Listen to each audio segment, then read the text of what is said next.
ತಿಮ್ರೋಟಿ ಮನೆಯಲ್ಲಿ ಅಕ್ರಮ ಶಸ್ತ್ರಾಸ್ತ್ರ ಪತ್ತೆ ಪ್ರಕರಣಕ್ಕೆ ಸಂಬಂಧಪಟ್ಟಂತೆ ಹೋರಾಟಗಾರ ಮಹೇಶ್ ಶೆಟ್ಟಿ ತಿಮ್ರೋಟಿಗೆ ಬಂಧನದ ಭೀತಿ ಶುರುವಾಗಿದೆ.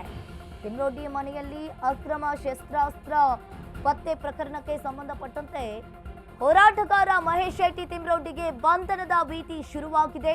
ವಿಚಾರಣೆಗೆ ಹಾಜರಾಗುವಂತೆ ಮತ್ತೆ 3ನೇ ನೋಟಿಸ್ ಜಾರಿ ಮಾಡಿದ್ದಾರೆ.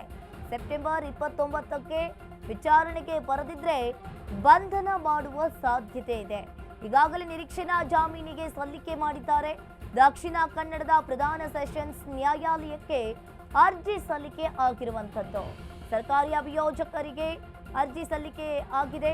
ಇನ್ನು ನಿರೀಕ್ಷಣಾ ಜಾಮೀನಿಗೆ ಆಕ್ಷೇಪಣೆ ಸಲ್ಲಿಸಲು ವಿಚಾರಣೆಗೆ ಬರಬೇಕು. ಇನ್ನು ತಿಮ್ರೋಟಿ ನಿರೀಕ್ಷಣಾ ಜಾಮೀನು ಅರ್ಜಿ ವಿಚಾರಣೆ ಆಗುತ್ತೆ.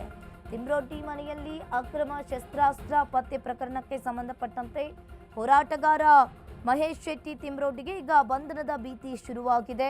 ಈಗಾಗಲೇ 3ನೇ ಬಾರಿ ನೋಟಿಸ್ ಜಾರಿ ಆಗಿರುವಂತದ್ದು. ವಿಚಾರಣೆಗೆ ಹಾಜರಾಗುವಂತೆ 3ನೇ ಬಾರಿ ನೋಟಿಸ್ ಅನ್ನ ಕೊಟ್ಟಿದ್ದಾರೆ ಮಹೇಶ್ ಶೆಟ್ಟಿ ತಿಮ್ರೋಟಿಗೆ.